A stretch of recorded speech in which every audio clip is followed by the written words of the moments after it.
Hello friends, unique academy में आपका स्वागत है। आज हम शुरू कर रहे हैं अपना अगला चैप्टर जो है पंचवर्षीय योजनाएं या फिर 5 ईयर प्लान। तो चलिए देखते हैं।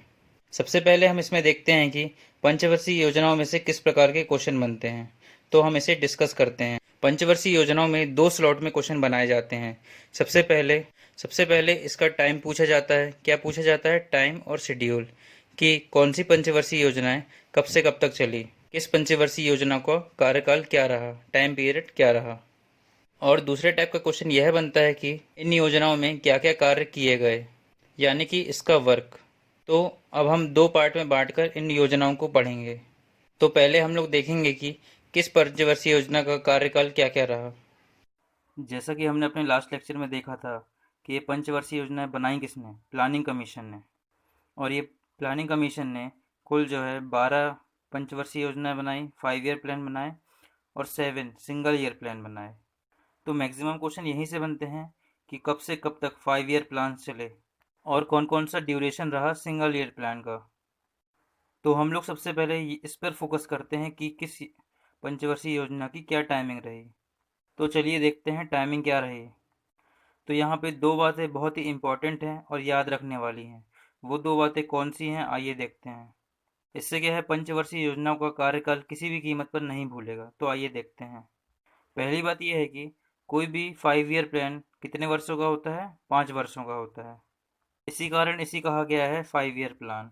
और दूसरी इसमें सबसे महत्वपूर्ण बात है वो ये है कि जो अपना 5th 5 ईयर प्लान था, पांचवी पंचवर्षीय योजना, ये जो पांचवी पंचवर्षीय योजना थी ये 5 सालों तक नहीं चली, बल्कि 4 सालों तक चली बस। अगर ये दो बातें आपके अपने दिमाग में बैठी हुई हैं तो किसी भी पंचवर्षीय योजनाओं का कार्यकाल गलत नहीं होगा। तो हम लोग इस देखते हैं कि इसे कैसे सेट करेंगे कि हमारी 12 पंचवर्षीय योजनाएं जो कि 5 ईयर तक रहीं और 7 योजनाएं जो कि सिंगल ईयर तक रहीं, वो कब कब चलीं। चलिए देखते हैं। तो आइए देखते हैं कि पहली पंचवर्षीय योजना कब से कब तक चली। पहली पंचवर्षीय योजना 1 अप्रैल से यानी 1 अप्रैल से 1951 यानी 1951 से 31 मार्च 1956 तक चली। तो यहाँ पर 5 साल का ड्यूरेशन है। कभी कभी एक सवाल बनता है कि एक पंचवर्षीय योजना यानी कोई भी एक 5 ईयर प्लान कितने वर्षों को कवर करता है, कि कोई 5 ईयर प्लान कितने वर्षों को कवर करता है। एक 5 ईयर प्लान, कोई भी एक पाँच पंचवर्षीय योजना 6 ईयर्स को कवर करती है। हम यहाँ पर बार बार गलती करते हैं। हमें याद रहता है पंचवर्षीय योजना मतलब 5 ईयर को कवर करेगा, लेकिन यह 6 ईयर को कवर करता है। यहाँ पर देखिए, 1 अप्रैल 1951 से चालू हुआ, मतलब 9 मंथ्स यहाँ पर और 3 महीने लास्ट में भी कवर कर रहा है।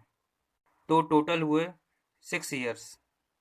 तो आइए देखते हैं कि क्रमशः कैसे कैसे पंचवर्षीय योजनाएं आगे बढ़ीं और क्या क्या स्थिति किस किस योजनाओं में बनती गई। तो पहली पंचवर्षीय योजना है 1951 से 1956 तक। दूसरी पंचवर्षीय योजना 1 अप्रैल 1956 1956 से 31 मार्च 1962 तक, सॉरी 61 तक। तीसरी पंचवर्षीय योजना 1961 से 1966 तक। ठीक है। 3 पंचवर्षीय योजनाएं या 3 5 ईयर प्लान्स लगातार चले। अपनी जो पहली पंचवर्षीय योजना थी उस पर एग्रीकल्चर पर जोर दिया गया। जो सेकेंड पंचवर्षीय योजना थी उसमें इंडस्ट्रियल सेक्टर पर जोर दिया गया। और जो तीसरी पंचवर्षीय योजना थी इनमें इन दोनों चीज़ों को, इंडस्ट्रीज़ को भी और एग्रीकल्चर दोनों को जोर दिया गया, मतलब दोनों को एक साथ लेके चले। बट कुछ प्रॉब्लम्स ऐसी आई कि ये थर्ड 5 ईयर प्लान जो था वो अपना पूरी तरह से फेल हो गया। ये जो थर्ड ईयर प्लान था क्यों फेल हुआ, इसके एक नहीं 4 कारण थे। पहला रीज़न ये है कि 1962 सन 1962 में इंडिया और चाइना का युद्ध हुआ। और दूसरा कारण है 1964। इस समय में चाइना युद्ध के बाद हमारे पहले प्रधानमंत्री पंडित जवाहरलाल नेहरू जी का निधन हो गया। तो इनकी मृत्यु के बाद भारत में एक राजनीतिक संकट क्रिएट हुआ, क्योंकि उस समय हमारे पास कोई ऐसा नेता नहीं था जो पंडित जवाहरलाल नेहरू जी की कमी को पूरा कर सके। तो दूसरा संकट आया नेहरू जी की मृत्यु 1964 में। तीसरा संकट आया 1965। अभी हम दो संकटों से उभरे नहीं थे कि तीसरा संकट फिर से आ गया। सन 1965 में पाकिस्तान से हमारा युद्ध हुआ। किसके साथ हुआ? पाकिस्तान से। 1965 के टाइम पे Bharat total agriculture dependent country थी। प्राइमरी सेक्टर यहाँ पर फोकस कर रहा था। यहाँ पर लगभग 55% जीडीपी में एग्रीकल्चर सेक्टर का योगदान था। और जो हमारा टोटल एग्रीकल्चर सेक्टर है वो मानसून पर डिपेंड करता था। बरसात अगर नहीं होती थी तो यहाँ पर क्या बोल तो बरसात अगर नहीं होती थी तो यहाँ पर टोटल अनाज उत्पादन करना बहुत मुश्किल था। तो 1965 टू 1966 ये दोनों वर्ष यहाँ पर सूखा पड़ गया, अकाल जिसे आप कहते हैं। तो चार संकट इस अर्थव्यवस्था में ऐसे आए, जैसे भारत की अर्थव्यवस्था में जो कैपिटल थी वो कहीं ना कहीं रिलीज हो गई, जिससे कि इंडियन इकोनॉमी डेप्थ में जाने लगी।